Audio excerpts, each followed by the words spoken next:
বাস্তবায়ন না করছে ততক্ষণ পর্যন্ত আমাদের আন্দোলন চলছে, আমাদের আন্দোলন চলবে। প্রথম শ্রেণীর চাকরি থেকে চতুর্থ শ্রেণীর চাকরি পর্যন্ত যে কোনো ধরনের অযৌক্তিক কোটা আমরা মানি না।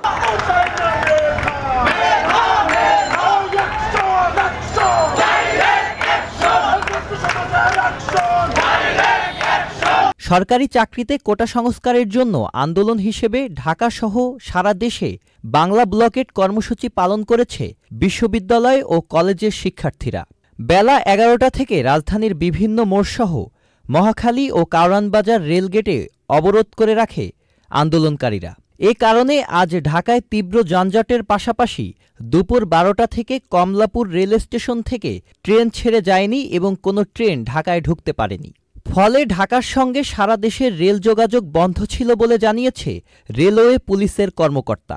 এখন জন্ম সনদ দিয়ে খোলো বিকাশ স্টুডেন্ট অ্যাকাউন্ট, নিজের বিকাশ নিজে কর।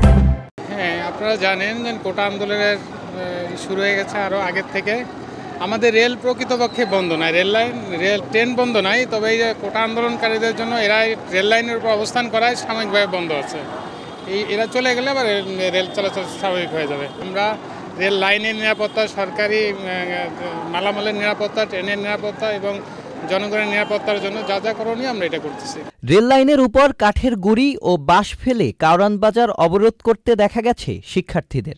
এ সময় শিক্ষার্থীদের হাইকোর্টের রায়ের ব্যাপারে জানতে চাইলে তারা জানান, দেখেন, হাইকোর্টের সাথে আমাদের কোনো কথা নাই।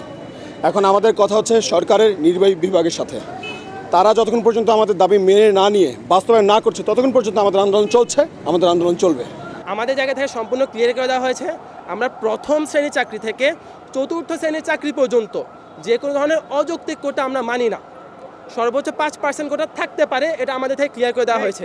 আর 2018 সালেও আমাদের আন্দোলন কী নিয়েছিল ভাইরা, যেন সকল ধরনের চাকরি থেকে অযৌক্তিক কোটা সরানো হয়। আমরা কখনো স্পেসিফিকভাবে বলি নাই যে প্রথম শ্রেণী এবং দ্বিতীয় শ্রেণী। তাহলে তৃতীয় শ্রেণী এবং চতুর্থ শ্রেণীর যারা চাকরিরত আছেন তারাও তো আমাদের দেশের জন্য গুরুত্বপূর্ণ সম্পদ, তাই না? তো সেখানেও যারা মেধাবী থাকবে শুধু তাদের থেকে আমাদের যেন নির্বাচিত করা হয়। দেখুন, আমাদের যে মূল এক দফা দাবি ছিল যে সকল গ্রেডে যে কোটা বৈষম্য বিলোপ করতে হবে এবং কোটাকে ন্যূনতম পর্যায়ে নিয়ে আসতে হবে। সেই ন্যূনতম পর্যায়ে পরবর্তীতে আমরা বিশ্লেষণ করেছি যে আমরা মনে করি শিক্ষার্থীদের জনমতের ভিত্তিতে এবং সারা বাংলাদেশের জনমতের ভিত্তিতে সেই ন্যূনতম পর্যায়ে হলো 5%।